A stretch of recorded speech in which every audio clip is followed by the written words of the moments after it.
What up, boys, and welcome back to another video. So in today's video we have another episode in the series 100 runs, and this time I've done 100 runs of monotombs. So as you guys can see, I am doing monotombs on heroic mode, and I'm going to talk a little bit about why you should do it on heroic mode, because the items that you're after in monotombs are mainly the world drop epics, like plants and patterns mainly.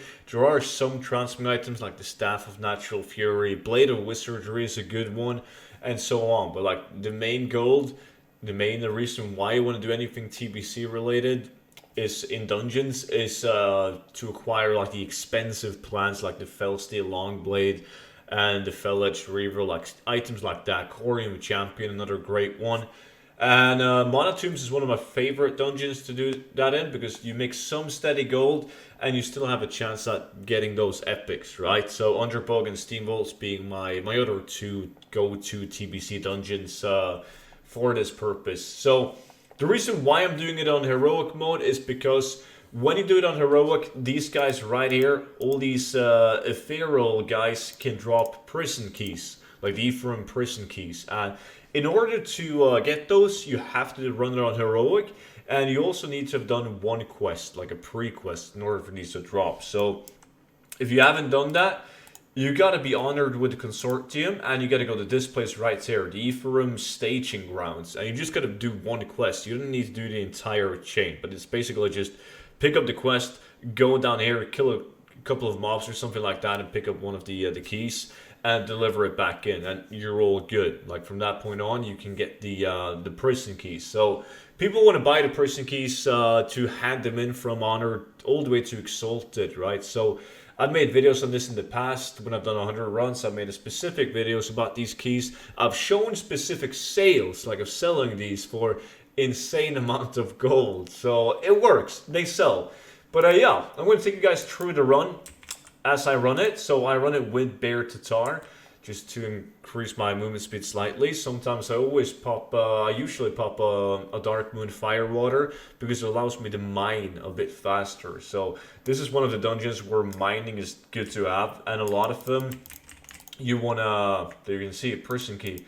A lot of the TBC dungeons you also want to have skinning. Skinning can be really good. If you're doing something like the Underbug, you can make a lot of gold with skinning. So a lot of people get triggered when I just clear the dungeon without looting, so I absolutely love doing that. So I'm going to do that now to not mess around with the numbers. Obviously, you want to skip the bosses, because if you kill a boss when you do it on heroic mode, you're going to get locked, so you can't do it 10 times an hour. So in Monotombs, you can easily skip every single boss, no problem whatsoever.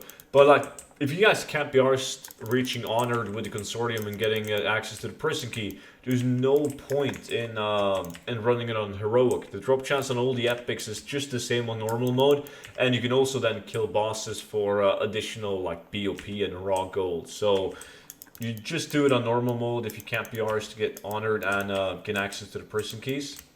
However, it is recommended, it doesn't really take you that long.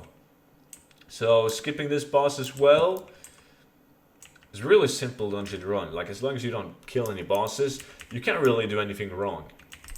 So the steady items, as I mentioned earlier, the steady goal that you can make from doing this dungeon comes from killing these guys, acquiring the Primal Shadow. It comes from mining Adamantite and Corium, and it comes from the prison key. So you guaranteed gold from those items. And then it's just an massive RNG fest on getting the epics or anything else that you can actually sell. But the green transmog is usually really, really bad, and there's not that many good blue items either.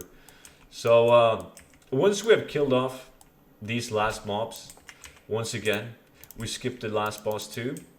And the great thing about this dungeon, you can just run out. A lot of TBC dungeons are designed like this. Like, after the last boss, you can just easily run out of the dungeon, usually with a shortcut. So that's great. And after going out, you just reset the dungeon, go back in, rinse and repeat. Super easy stuff. So how much gold did I make doing this 100 times? This is the loot that I received. So I managed to pick up 444 Ephraim prison keys. One of these stacks in my realm is like 11,000 gold, right? And I got like, shit, 8, almost 9. So over 100,000 gold just in prison keys. Adamantite ore, obviously going to melt this together with the Eternium. And Decorium as well. Like 20,000 gold in Corium. 5,000 gold. These are only 1,000 gold a stack. 55 Primal Shadow and 63 Primal Earth. Only 4 Primal Fire because you can only get these when mining Corium. The transmog items, I mean, they're not that great. This one, I actually sold this one for a lot of gold in the past. The Crown of the Endless Knowledge, but right now it's only 2,000 gold in my realm. Some shitty legs. Bloodscale sells super fast. It's actually a pretty cool set. And on some of my other realms make a lot of gold with Bloodscale. It's just horrible value on this realm. And I always sell these jungle ranger hat looking things. This one with a sell rate of 0.08. This bow has an insane market value, but look at it. Like, who the fuck's gonna buy this? Usually I gotta wait until the new T7 is released and bait some snipers with it. And when it comes to the plants and the patterns, so got one shitty one. Recipe for the destruction pot.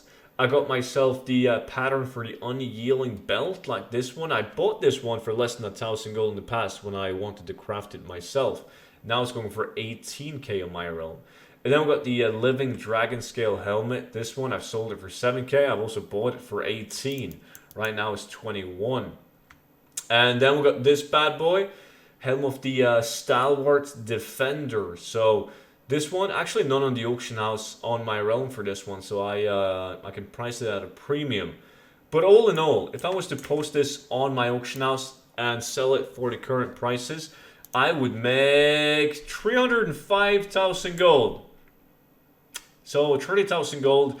It's still wrong to say 30,000 gold an hour because it takes you less than half an hour to do 10 runs of monotubes. It's not like your usual 1 hour 10 runs, right? But you're still going to be locked out. So what I do 10 runs of monotubes, takes like 25 minutes. And then I just do one of all the other dungeons in the area as well. Because once you're capped from doing a dungeon, you're still like a safety net that allows you to do one run of every other dungeon in the game. So I just do like these 3 dungeons right here, like the Shadow Lab and the Crypts and whatever the fuck this one is called. And once I've completed those 3, I fly over to Hellfire and I do the 3 Hellfire dungeons as well. And there's usually enough time to fly over to Sangha Marsh and do Underbug as well. So that's what I do, and it bumps up the gold per hour because you get more mats, more chances of getting epics and so on. But that was it. The loot from 100 runs of Monatombs. Go on. You should do the pre-quest or reach honored and do that one quest to get these. They sell, as I've shown you guys previously. But that's it. Thank you guys so much for watching. And if you got any suggestions on what farm or dungeon I should do 100 times next, leave it down below in the description, comment section. And I will see all of you guys in tomorrow's video. Until then, bye-bye.